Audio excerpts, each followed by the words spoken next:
Hey, good morning, everyone. Welcome to Alexa Conversations Office Hours. My name is Justin Jeffress, and I'm an evangelist at Amazon. Hope you're all having a great day today, wherever you may be. Let me make sure that's muted so I don't get an echo.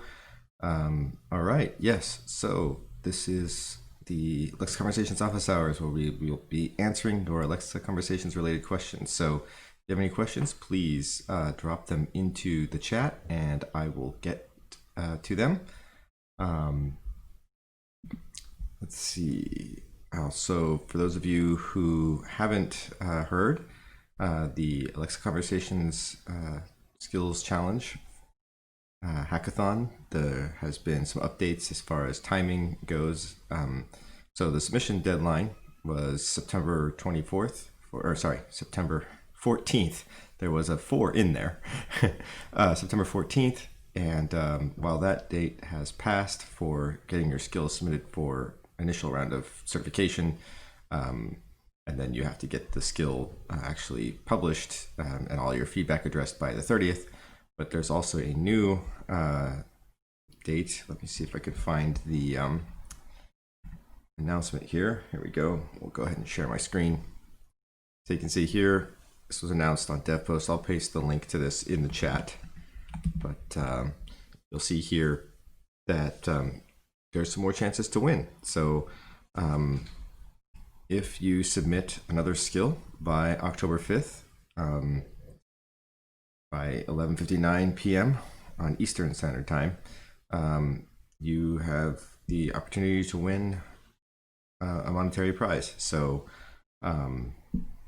again, these aren't eligible for the bonus prizes or the grand prize, but you can win $40 for getting another skill in. And this applies to people who have already submitted a skill. So if you've submitted a skill for the hackathon and you got your skill in before the 14th and you get it all certified and everything before the end of this month, which is September 30th, you have the opportunity to submit and create a skill for the hackathon. So all right, so we've got Alexa Conversations office hours. I don't see anybody asking any questions at the moment, so please ask away. One thing that I want to point out in the Slack channel, if you're not already a member of the Slack channel, if we go to resources, Slack channel for participants, I'll go ahead and paste this into the chat as well. But we have a Slack channel specifically dedicated for the Alexa Conversations Skills Challenge, and there's a lively community of people in there. And Amon87 says, I have a popular dog skill. What's your dog skill name? Every time I submit for ISP, it gets rejected. Okay. So these office hours are meant for Alexa Conversations related questions, but if relax my dog. Okay, cool, sweet. So I want to keep the questions here related to Alexa Conversations, but if you do have a question about ISP, ask away, and I can definitely sort of take a look at it and sort of direct you as to how best to proceed. But we also have our regularly scheduled Ask Alexa Skills Kit office hours that take place at the same time on Tuesdays. So since we don't have any other questions at this moment, feel free to ask. But if other Alexa Conversations related questions come in, I'm going to have to take those at a higher priority. So one thing I wanted to point out in the Slack group is that this morning, Dave Curley said, just been going through the Alexa Conversations documentation again, and I've noticed now that I've got some breathing time, it's great to see the evolving near real time in response to feedback. And so one thing I wanted to say is thank you all for diving deep into Alexa Conversations, getting your hands dirty, doing all of this stuff, and providing your feedback. At Amazon, we are very focused on customer obsession and making sure that we are providing something that is great for our customers. And if you think about it, like we have end users that are customers, but you as our developers are also customers, because we're building something to enable you to build something for your users. And so, I want to thank you all for diving deep into this and giving your feedback, and it's all helping improve the product and the experience. And the whole idea is to deliver something that helps you unlock new capabilities within your skills. And so again, I really appreciate all the hard work that you've put into your skills for the hackathon, and thank you for your feedback. It's very valuable for the teams and making the product better. And I want to say thank you again for doing all of this. And I love interacting with the community, and it makes me happy to see messages like that. So again, thank you. Let's see. Asantos828 says, can you share the Slack URL? Yes, I can. I shared it. I can't share this enough. So we'll copy the link, paste it in here. There you go. Let's see. W. Giorgio says, hey, Justin, Goldzulu told me I had to submit a skill for this. So I did. My skill got dinged on the skill being kept open. How do I remove that? Okay, good question, W. Giorgio. So let me copy this. We'll paste it into the my little file here. So, all right. So if you want to end your skill session with Alexa Conversations, you have a couple options. One, at each turn of dialogue, in fact, maybe it'll be easier to illustrate what's happening here if I go to a skill sample. So this is something a little like demo that I've been working on. And if you go for each line of dialogue, when Alexa speaks in Alexa Conversations, the microphone gets left open. So, at the end here, when Alexa says, okay, we've got our API success, and I've got this dummy API response here. I'll explain what this is in a moment, but like what I've written here, it's like, would you like to place another order or checkout? So I've got a prompt at the end there. So one way that you could fix this is just by having the skill ask the user a question at the end, and if they're silent, then the skill will exit. But if you want to like manually cause the skill to quit, one of the things that you can do is delegate from Alexa Conversations to your interaction model. And then in your interaction model, because what'll happen is you'll get a request that's an API, a dialog.api.invoked request. Then you delegate to Alexa Conversations, you delegate from Alexa Conversations to an interaction model. And when you delegate to an interaction model, you tell it which intent request to delegate to. Then in that handler, you would end the session. And you have several options to end that session.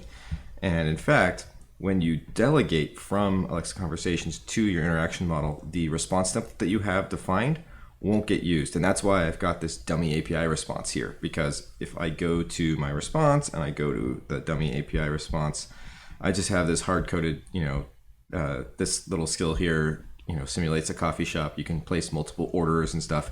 And you can see here, I just said, I have added it to your shopping cart. What is it? Well, I didn't bother putting in what I was originally going to put here, because it's like, this is never going to be used. In fact, I could make this blank, just because I'm actually going to do it when I delegate. So if I go to my code, what I'm doing here is when I get to dialog.api.invoked for the order coffee API, I add the item that they ordered into my shopping cart, and it's just a list of things.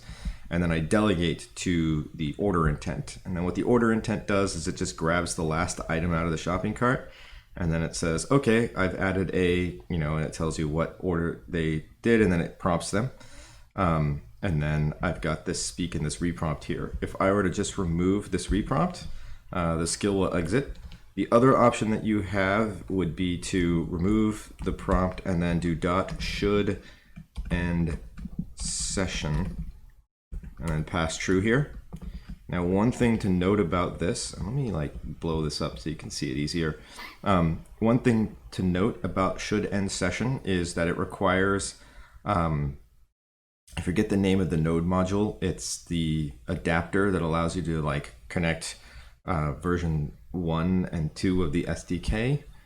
I think if I go to GitHub, I can find which module that is. If I go to the SDK here and I search should end session. Wow, that's really tiny. Let's see, should end session. There you go. It is, where is it?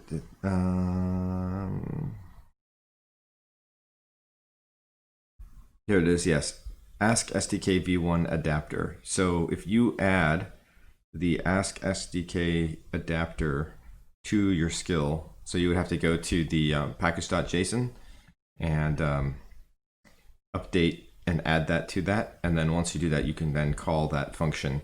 Or you could do what the other option is to not call should end session, just add a reprompt and it'll ask a question. You give them a prompt of what the next thing that you want them to do is, and then if they're silent, it would end. Or actually, you just do that. You could do this, and the skill would exit as well. So, cool. All right, good question, W. Giorgio. All right, Tom says, let me copy this, paste this over here. I'm still new to Alexa coding, but basic question. When listing your handlers on the bottom of the code, they have to be in the same order. That's a good question, Tom. No, they do not have to be in the same order. And in fact, you don't want to think that way. So what Tom is referring to is when you call this add request handlers function. So what this does is this tells the SDK that these are your handlers. So if I were to add a new handler here, like const new handler equals, all right, I'm not going to actually code this out, but what I'll do is I'll just stub it out. So handler input,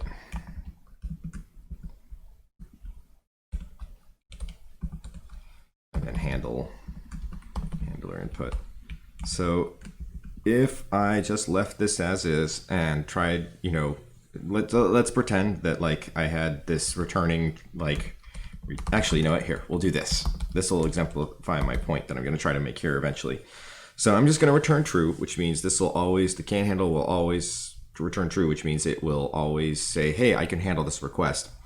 And so if I were to just leave this as is and run the skill, it won't work. Or actually the skill will work, but my new handler isn't registered, so the SDK doesn't even know about it, right? So when you call this function and you pass this list of items to it, that's how you register them with the SDK to know to call the can handle function to basically ask that handler if it can handle the incoming request. And what happens here is this is a list, and the order that you have these defined is the order that the SDK is going to go through and say, hey, can you handle this request? So, and then the first item that says, yes, I can handle it, which means the can handle function returns true, will be the one that handles it. So once it's a waterfall. So once this, like, let's say we get a checkout intent handler request. So start order is going to say, oh, that's false. I can't handle the checkout intent request. And then checkout intent handler then checks to see its can handle if it can handle it, and it goes, oh, hey, I can handle this. So it returns true. It handles it, and then no other item in this list checks to see if it can handle the request. So if I were to then go here and register my new handler right here at the top, even though and let's say the request that comes in this time is a checkout intent handler, even though the checkout intent handler would return true as, hey, I can handle this incoming request, because we have this new handler that returns true no matter what, it would be the handler that handles that request. So you don't want to think of this as, oh, I need to define this order the same as the order that they appear here. No, it's the order in which you want not Alexa Conversations, the Alexa Skills Kit SDK to check each one of the items here. So what you want to do is you want to put your most restrictive check first and your least restrictive check last. So for example, in the case where we have our new handler here where it's saying return true, you actually want to put this at the bottom. So you would say, all right, oops, not milk. Put that there, boom, and that would be the case. And in fact, if you look at this intent reflector, that's a default thing that was a part of this sample skill template. So if I look at the intent reflectors, here it is. The intent reflector is going to return true if it's an intent request. So it'll ignore the launch request, but any other intent request that comes in, the intent reflector is going to say, hey, I can handle this, and it just repeats the name of the intent that came. Really good question, Tom. Thank you. Let's see. Gold Zulu says, you beat me to it. I streamed for 10. What, did you mean you streamed for 10 hours?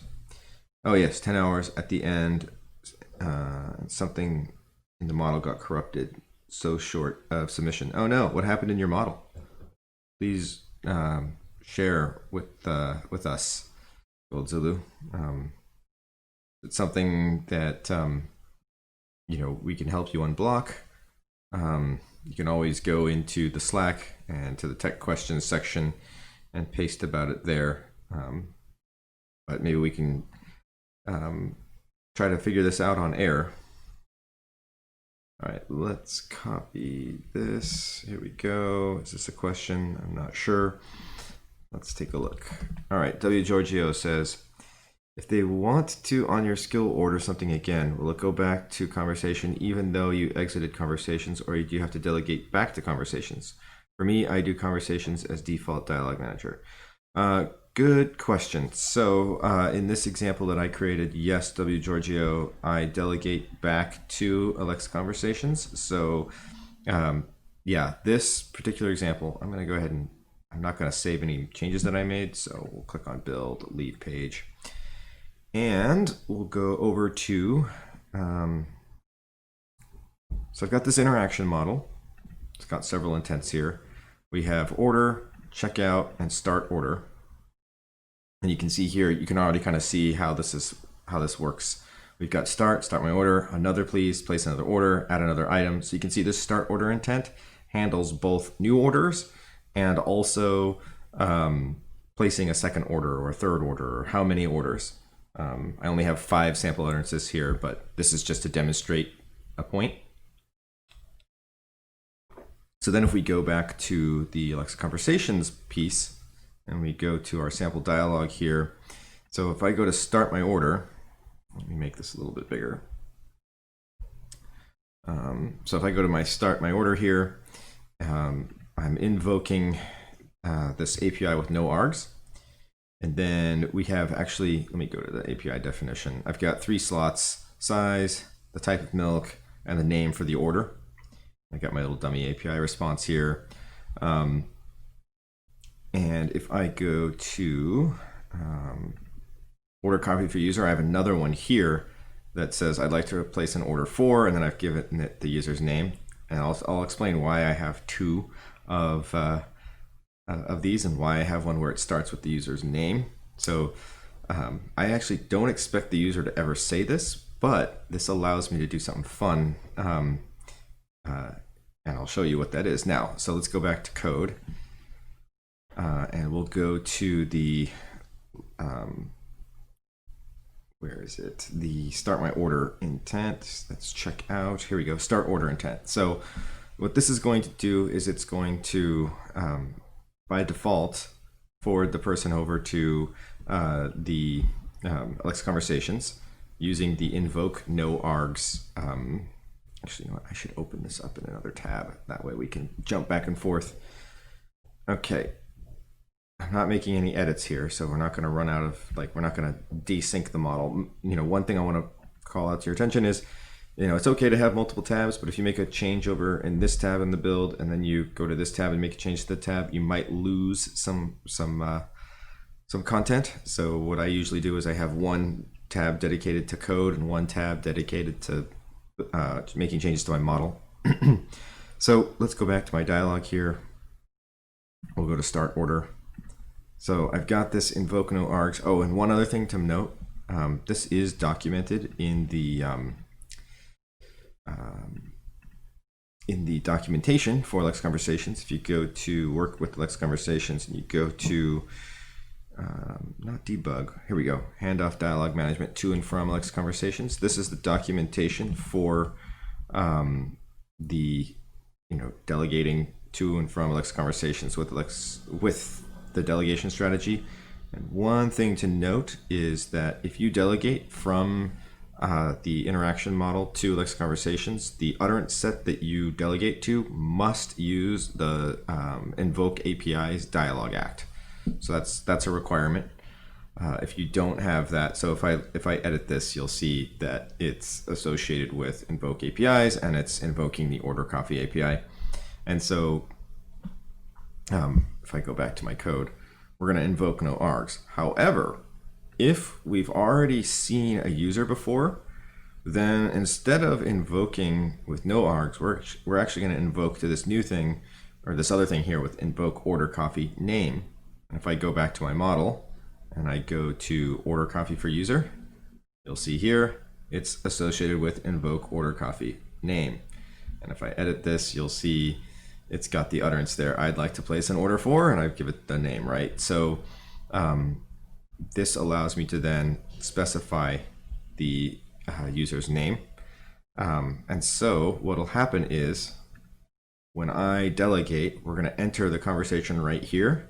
And even though this is a required slot, the user will never have to say their name for their order ever again once they've ordered once, because we're going to persist that, and then we're passing this over to Lex Conversations. And so we're programmatically filling the slot for the interaction. So that's what I'm showing here. And then, we delegate. And then once we go to the checkout intent, I'm just lazily saying, okay, your order for, and I just tell you the number of items in the cart. Maybe the cleaner way to do this would be to list out the things and do a confirmation, depending upon how many items are in the cart. But if they say I want another item, so actually, yeah, one thing to point out here, if I go back, when they say order coffee, I'm updating the shopping cart, and then I delegate to order intent. And if we go to the order intent tells them that we've added that order to their cart, and then we ask them if they'd like to place another order or check out. And when they say order, it's going to go to the order intent, which is, checkout intent. If they say another order, it's going to send them to the start order intent, which will delegate them to Lex Conversations. Or if they say checkout, then that's going to check them out and end the session. So that's how I built this up. So to answer your question, W. Giorgio, yes, once you've exited Conversations, in order to get back to it, you have to delegate back. And to explain that point, this period until, right now there's only one option. I don't know if they're going to update this and have multiple options, but there's this explicit return. And so what this means is, hey, I'm going to delegate to something, and in this case we're delegating to the skill. So this means, hey, from now on all ASR and everything should be managed by the skill. And then likewise, when we do the opposite, when we delegate to Amazon.conversations, which is Lex Conversations, and we set this period here to explicit returns, that means all requests are going to be handled via Lex Conversations until either the skill ends, or we explicitly say, hey, we're going to delegate out of here. So yes, that was a great question. Let's see, Gold Zulu's got some more things here. It just exits with no errors. Is there a way to check? I will post in Slack. Probably someone need to look at backend. I actually used the Hello World Alexa Conversations starter template. Build my skill on top and all working fine. Then at the end, I clean up and remove all references to color and my skill stopped working. When you said you removed all references to the color, are you referring to the model or the code? I know there is some reference on passing sessions, etc., but how do encode past sessions from the normal dialogue? Oh, okay, yep, that's a good question. W. Giorgio says, cool. Before I get to that, though, W. Giorgio says, cool, I finally understand this delegations now to and from conversations, so thank you. Yes, I'm glad that helped. This content that I created for this demo, is for some content that I'm working on that will be broadcast on the internet at some point, and so you all got to see I got to see it in advance. So, but I made this demo based upon essentially your feedback. I saw a lot of people asking questions about how to delegate and how this works, and so I wanted to show that and demonstrate that. So I created this demo. So I'm glad it worked for you, WJO, to explain and understand the concept. So means I'm on the right path. So let's see, Gold Zulu.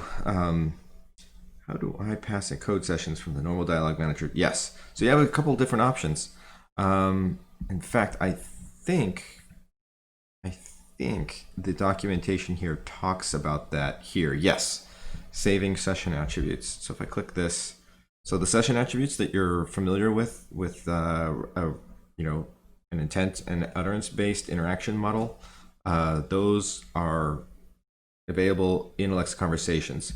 So you can actually pass back and forth between Alexa Conversations and your interaction model information values through the session attributes.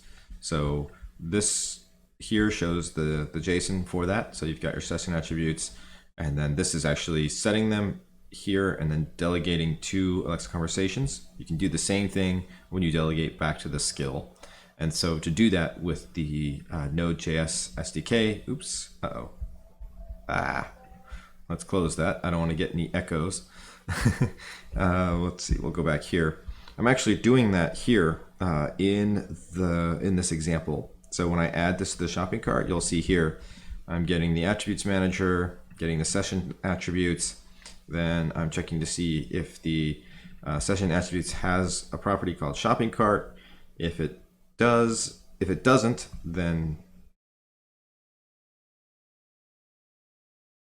oh wait, no, that's not where I insert. Sorry, I need to go to the one where I insert. Here we go.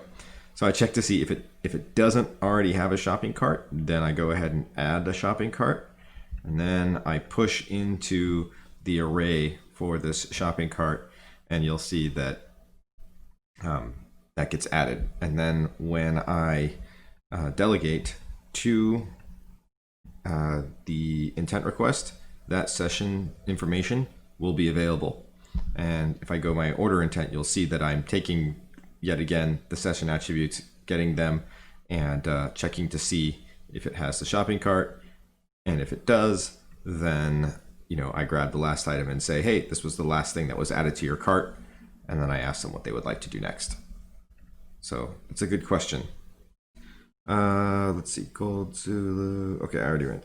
Hawk 2000 says, does your example show validation of each slot? No, it does not. So this demo that I was creating, I had a deadline on it, and I didn't have the time to add in the check for validation of each slot. It's something I want to do a demo of. What I plan to do is continue iterating on this demo. So that would be actually one of my next steps, which would be to do that. So what I would end up doing in that case is I'd have to create an API for each thing to validate. So, let me I want to refresh this. We'll leave the page. The reason why I'm refreshing this is just because I don't want to like ruin my demo. So I'm just going to refresh this. I'm not going to save any changes I make to this right now.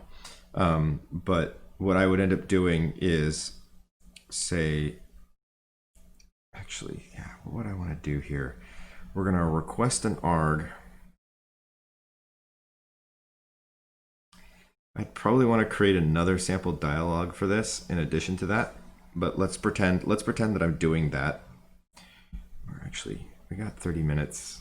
You know what? We'll just go ahead and create another dialog. That way I don't mess up. If I somehow get some stuff out of sync, I won't mess up my model. So let's do this. All right, add dialog, validate. So we'll do that. We'll say I would like a large coffee with, and we'll say shoes. All right. Shoes is invalid for that. So then what we'll do is, this is going to be invoke APIs. Do I have an invoke with, yes, we do. Oh no, that one also includes the name. I need one with invoke coffee order size. Do I not have one for? Okay, we're gonna need to create a new utterance set.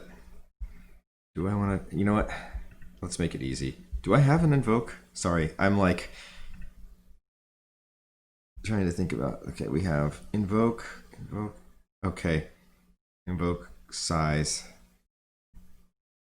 All right, let's do this. I'm gonna invoke with size.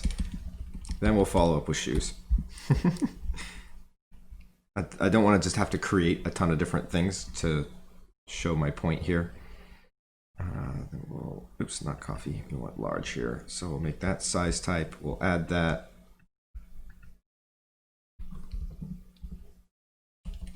Oh, I've got name selected. This should be size there. Okay. If you select something from the drop down here and you don't see something appear, that usually means your type is incorrect. So once I changed my utterance set, then the size type showed up. Okay, so then we will say, you know what, we have 2%, not W, 2% whole and almond milk, wait, not milky, milk. Which would you like? And we'll choose our dialog act request args. We will just have the milk here, select, there we go, cool. Then the user will say shoes. Awesome. All right, so they say shoes. This is supposed to be inform args. And then we're gonna say inform the milk. And we gotta choose a milk type here. We'll add that, we'll add that. Then what we'd have to do here is we're gonna say API success. And what I'm gonna do here is create another API. Let's see, yeah, I guess we can create it in line. Create new API definition, validate milk. And let's see, we'll want an argument. This is going to be milk. Slot type is going to be milk type. Select response. We're going to need to create a new response. So I'll leave that blank for now. We're also going to need a return for that as well. So save. Then we would say, let's not say sorry. Shoes is not a valid milk type. Please choose from 2% whole or almond milk. Okay, which would you like? I'll just leave it like that without the, although I think, I don't know if that has to be a question at the end there.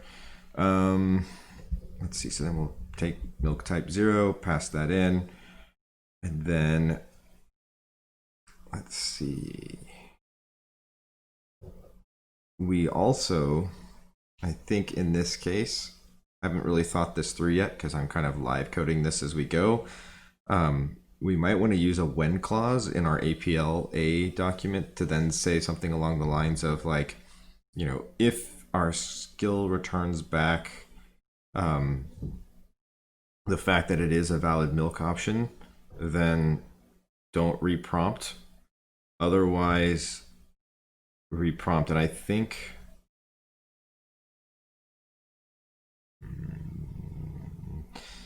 right. I don't think there's a way to programmatically tell that hey, we're gonna blank out this value. We're gonna have to like re-ask them.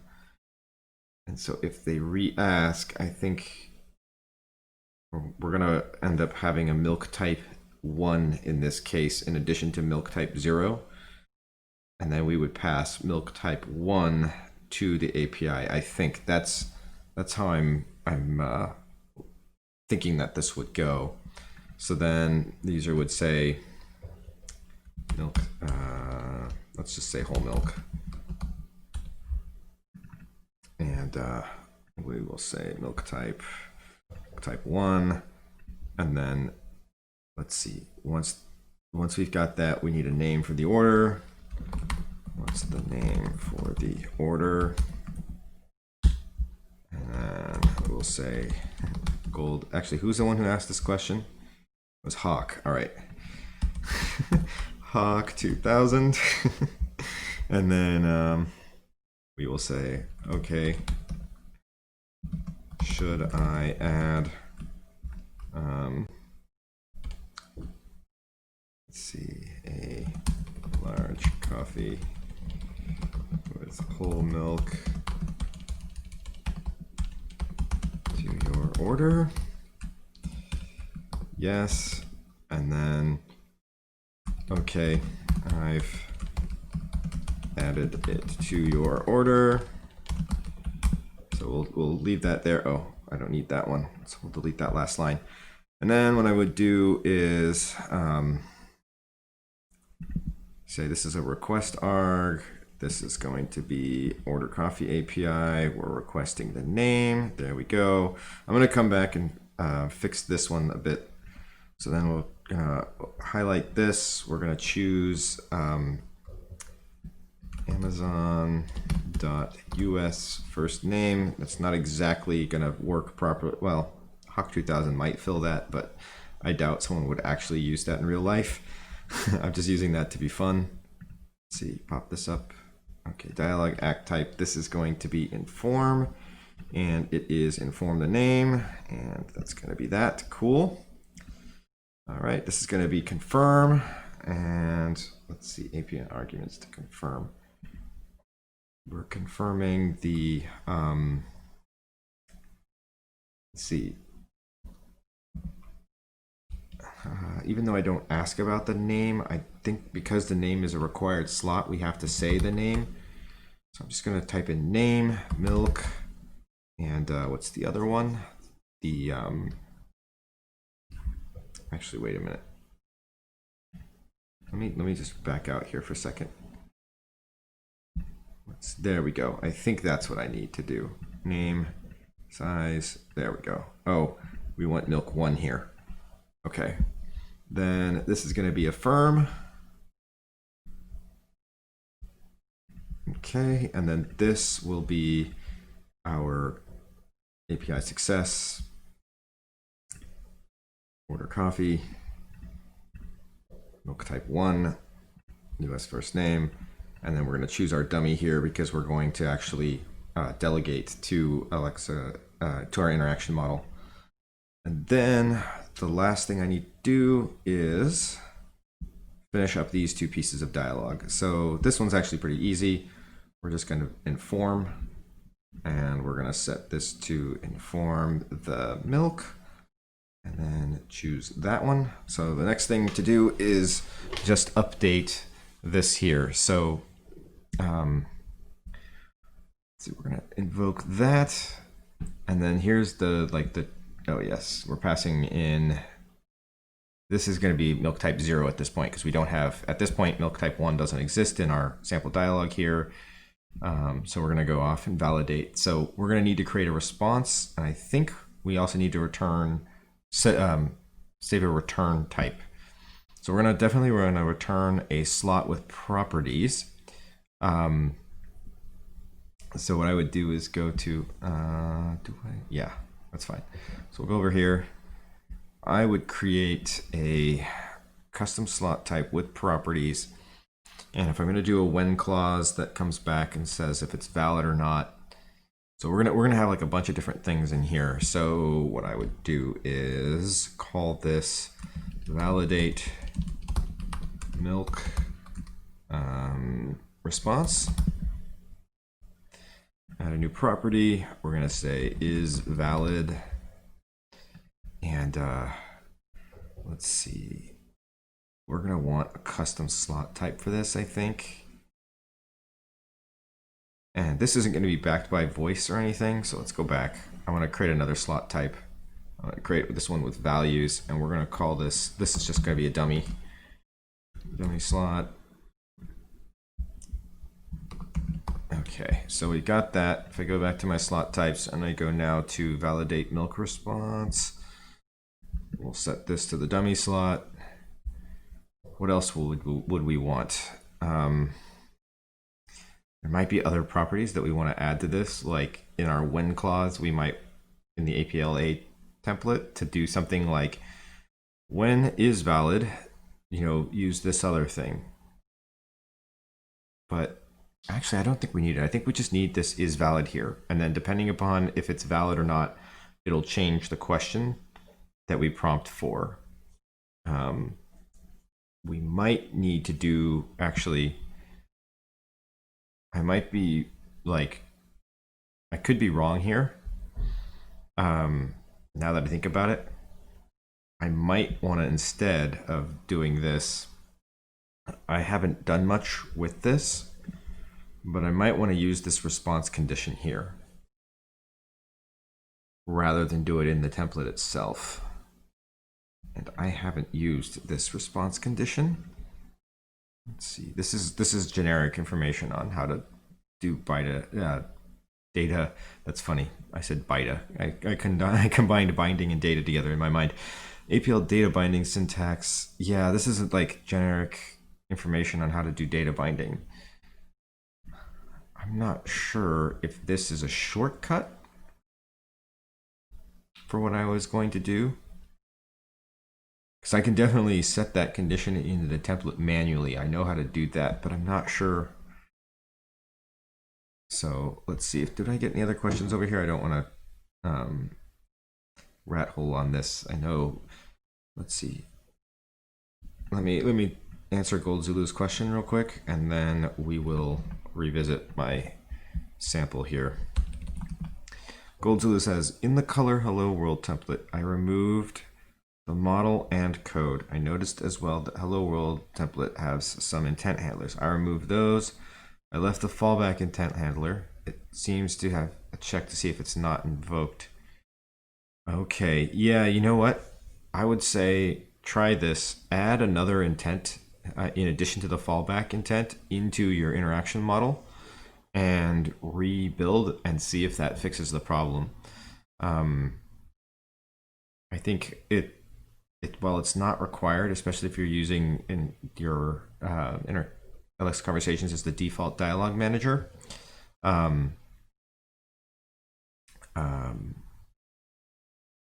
yeah, even though it's set as the default dialog manager, like I think you need at least one intent in your interaction model, even if it's not gonna ever be used. And I think actually someone on Slack asked this question over the weekend or made a comment about it. I remember seeing somebody talking about this on here recently. I think it was data-driven skills. Yes, here we go. Right there. Joel was the one who answered it. So yeah, data-driven skills. Yeah, this was over the weekend. So data-driven skills says, keep getting this error. There's the skill ID. What's the error code you're complaining about? I have double checked. And then Joel wrote back and says, yes, basically you have to create an intent. Could be hello world intent and create a simple utterance Even though it's not connected to your dialog, it is mandatory. It's purely fake, but you have to create a simple sample utterance. This error appeared when he removed hello world. So this sounds exactly like what you're talking about, Gold Zulu. So yes, Joel Favol. Okay, let's see. Mine is not a build error. Okay. Well, I would say still try adding the other intent and see what that happens. W. Giorgio says, I'm liking this validation example. Me too. I'm enjoying experimenting and trying to figure this out on the fly in front of you all. All right, let me just copy and paste this stuff down into here.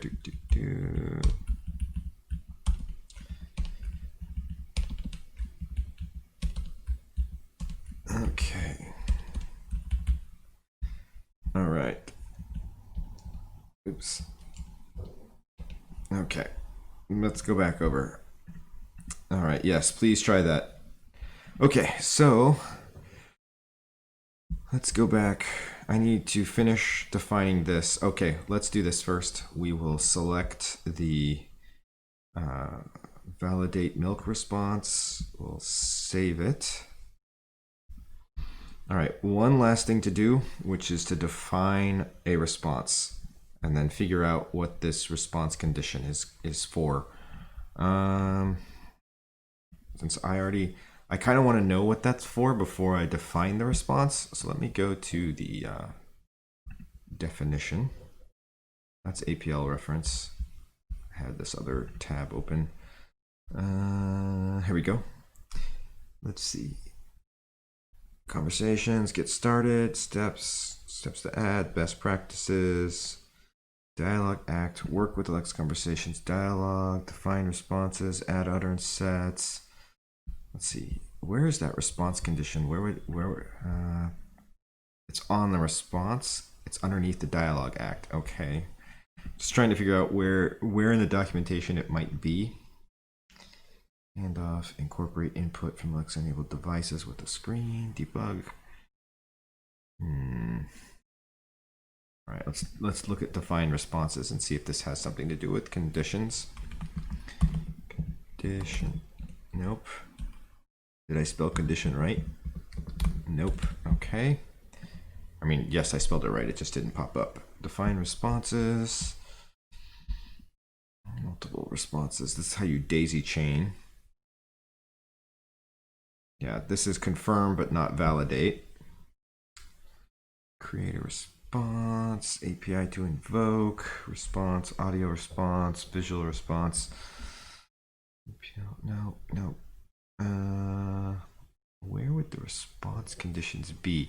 You know, somebody may have asked a question about this. Response condition. I think Stephen Nelson asked about it too at one point. Let's see, is the response condition in API working at all? I don't know. Let's see.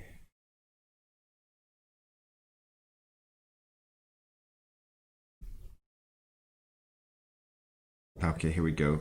Kavindra has something here. Response conditions work only when conditions map to one single response. So if you want to set API success for condition and else API failure, you can do that by associating the response with the dialog act in the Alexa response section.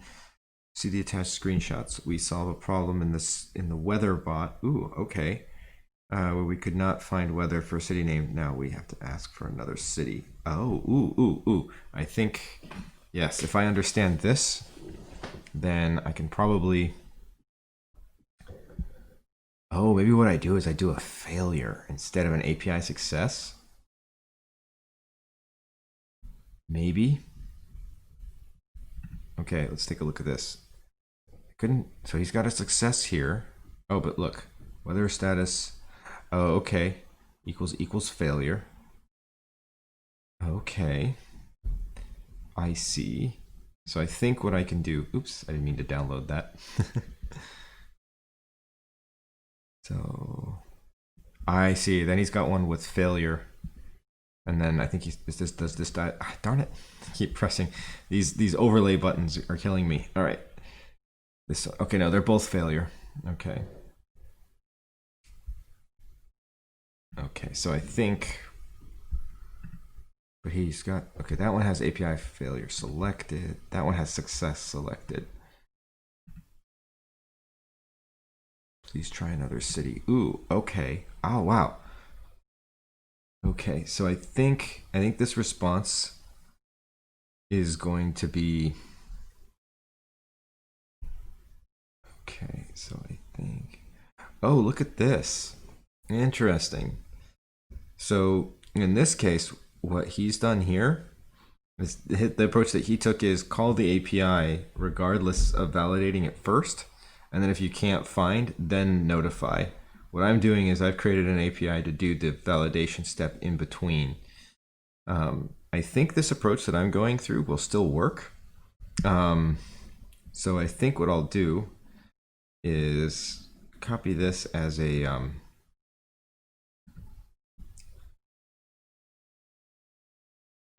let's see, he's got API success here, and then he's got a fail here.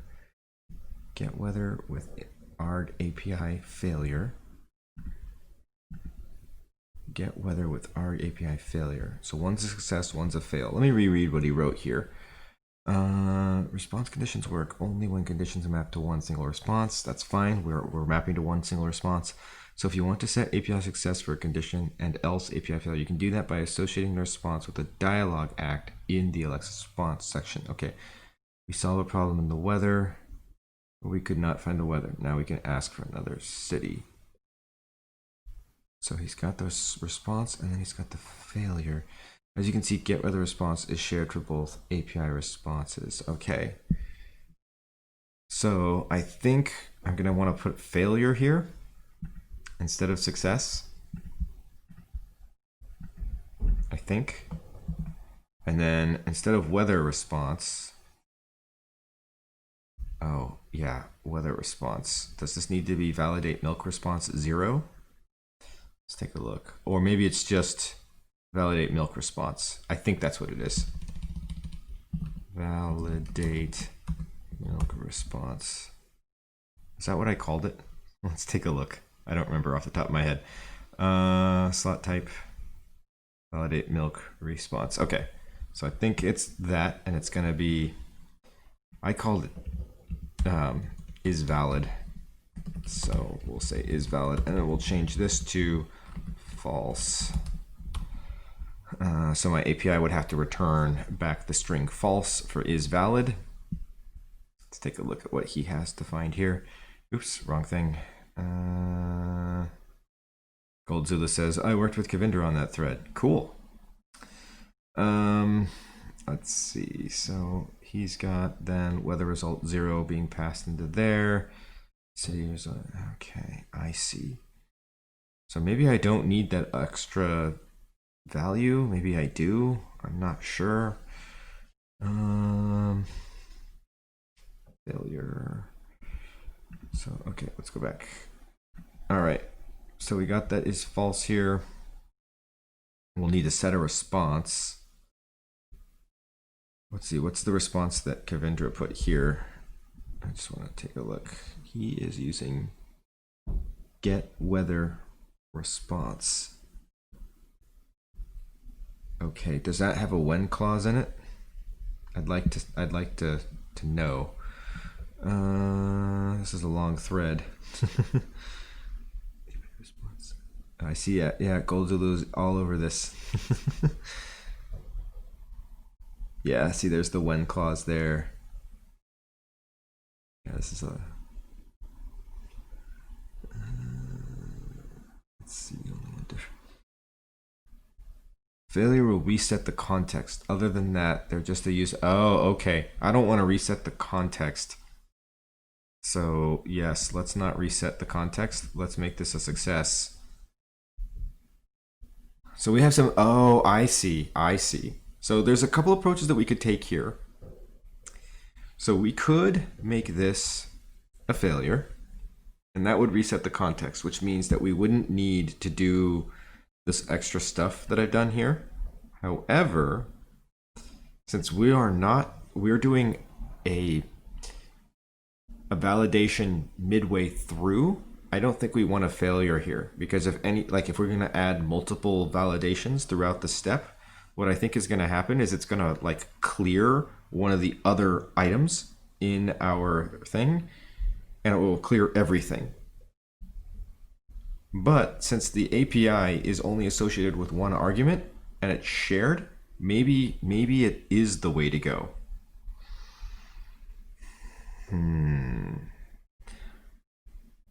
So I'm definitely going to have a conversation with Kavindra offline about this, because I think that, knowing what I know now, I think the better way to do this is to make this a failure.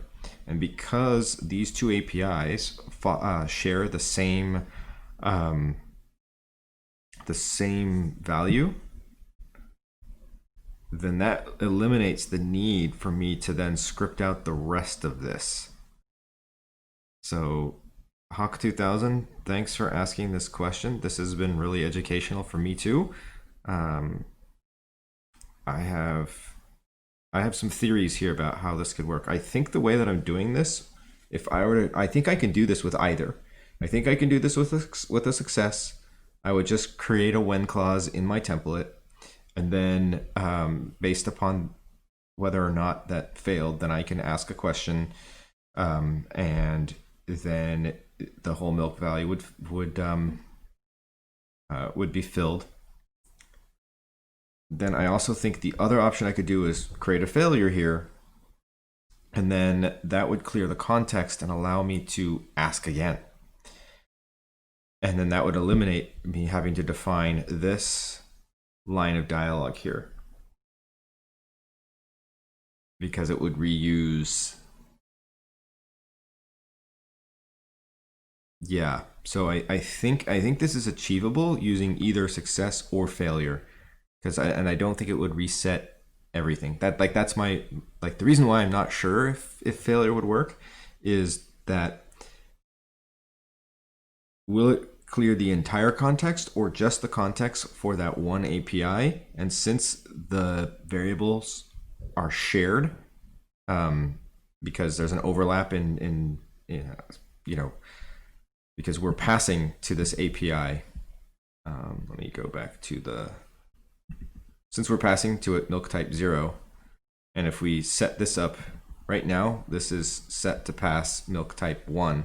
But if those were both milk type 0, I think doing an API failure on that milk type 0 would then allow me to not have to go through and redefine these two lines of dialogue here. I think API failure is the way to go in this case, but I think you can do it with success. It's just, like I said here, it requires you to add these two other steps. We're at 2 minutes till time. Data-driven sales, dang, missed it again. Yes, we're going from 9 to 10 today. Yeah, so our normally scheduled office hours for Lex Conversations is Mondays from 9 a.m. to 10 a.m. on Pacific time. During the week after Labor Day weekend, we ended up doing 10 o'clock on Monday, and then we, just to make it easy to remember, we did it 10 o'clock on Tuesday or Thursday as well. And the reason why we did that was because we conflicted with the normal regularly scheduled Alexa Conversations. I got that hardwired in my brain. The normal Ask office hours. So we ended up doubling that up and made it into the mega office hours. But yes, our normal time is 9 o'clock Pacific time. Okay, Data Driven Skills says, yes, got caught up in a meeting at day job. Yep, totally understandable. Thanks for tuning in. If you want to watch the replay, you can watch me go through and address a question that Hawk 2000 had about creating an API to validate your args. And I learned a lot while thinking about this. It was something that I planned to build into this demo. And so I think we made some good progress. I have some outstanding questions. I think I'm gonna have a conversation with Kavindra about this offline. I think I have two approaches that I could take, either using API success or API failure, which is pretty cool. I think API failure is going to be the way to go. Just need to have a conversation with Kavindra to figure out what's the best path to go to complete this. But I think we're close. I'd have to create the back end handler for this as well. Let's see. Tom says good stuff. Data-driven skill says, what's the main difference between those two? Yeah, so we're at time, but I'll take time to answer this question and then we'll sign off. So API success and failure are pretty much at this point very like they're the same, except for the only difference is if you use API failure, it clears the context. So all of the slots that have been collected at that point will be cleared. However, one thing that I want to ask Kavindra for clarification on is, let's say I have a sample dialog with more than one API, and like I've got like one main API, which is the task that I'm trying to complete, and then I've got some sub APIs that get called partway through. And let's say I say one of the sub APIs fails. Does it reset the context on all the other slots that have been collected up until that point, or just the one for the API that it failed? If that's the case, if it only clears the one that it failed upon, I want to use that in the thing that I'm building right now, because then I can like control specifically like, okay, we want to clear just this one, not everything else. So that's something I want to get clarification on.